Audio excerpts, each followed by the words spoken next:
Welcome to Eduverse, another episode. In today's episode, we'll be talking an in-depth identification or in-depth detail about IELTS. What is IELTS? Now, IELTS full form stands for International English Language Testing System.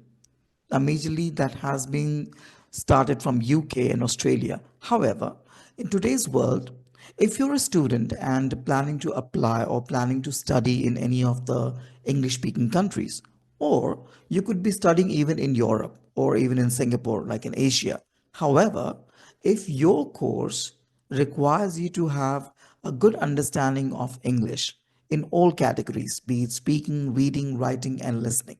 Why? Because the academic person, for example, let's say you're attending a class and you'll be attending a lecture. So the lecturer has to ensure that you understand, read, write English properly. That's why it's required. Or let's say if you're a business professional, maybe a working professional, and would like to migrate to any of the English speaking countries. Majorly, you could find the immigration programs are held by Australia, Canada, New Zealand, sometimes even in UK and US. So for these countries, if you want to apply, in your application form, there is a category of English proficiency test score. So IELTS or sometimes even PT is accepted. So today we'll talk about IELTS, how well you can perform and get a better score in IELTS, and that can help you out to get a migration visa stamp. So let's begin. Now, IELTS we can divide into two methods of appearing for. One is paper based, and another one we can call it as computer based. Okay, we will be discussing in detail like what are the differences will be there, but let's talk about the general facts. Now, let's say IELTS, we further divide it into two versions. One is academic, another is general. As I explained, if you're a student, you will appear for IELTS academic. If you're a working professional or business professional, you'll be appearing for IELTS general. Now, first test you have to go for is the listening test. That will be a 30 minutes test. If you're a paper based, then you'll get 10 minutes in order to transfer the particular questions answers from a rough sheet to an answering sheet. But if you're appearing for computer based, of course you will not be getting anything extra time. Now, what you'll be getting, see, in this particular listening test, okay, you'll be appearing for four categories or four sections will be there.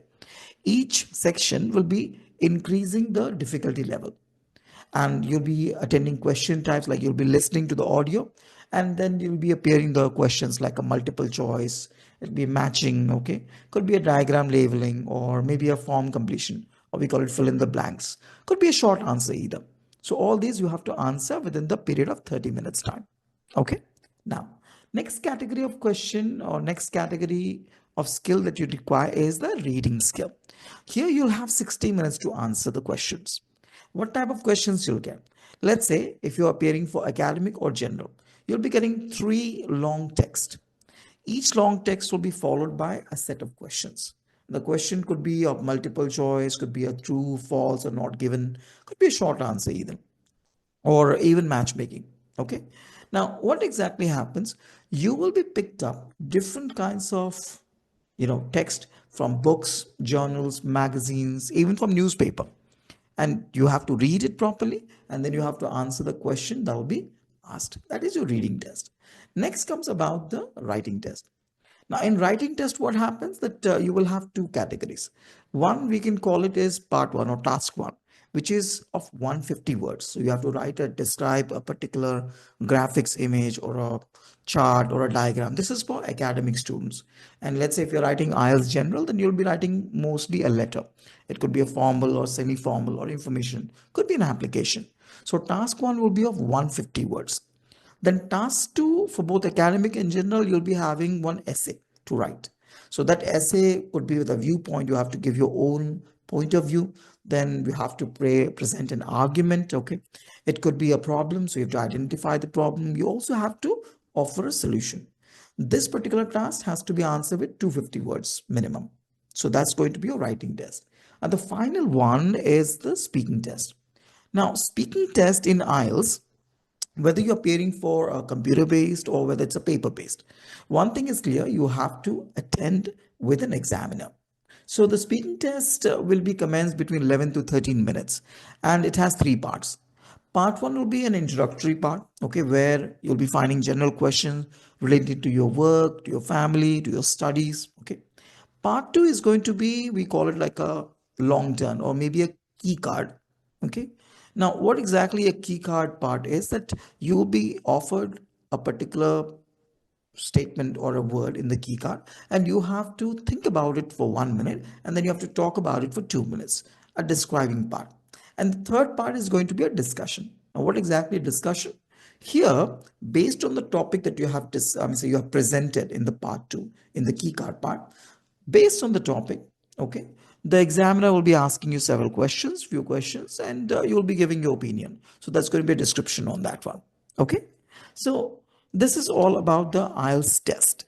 Now, how to go ahead and achieve a success on that one?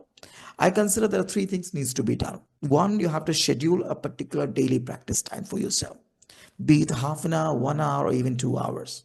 Second, you got to be focused on the areas.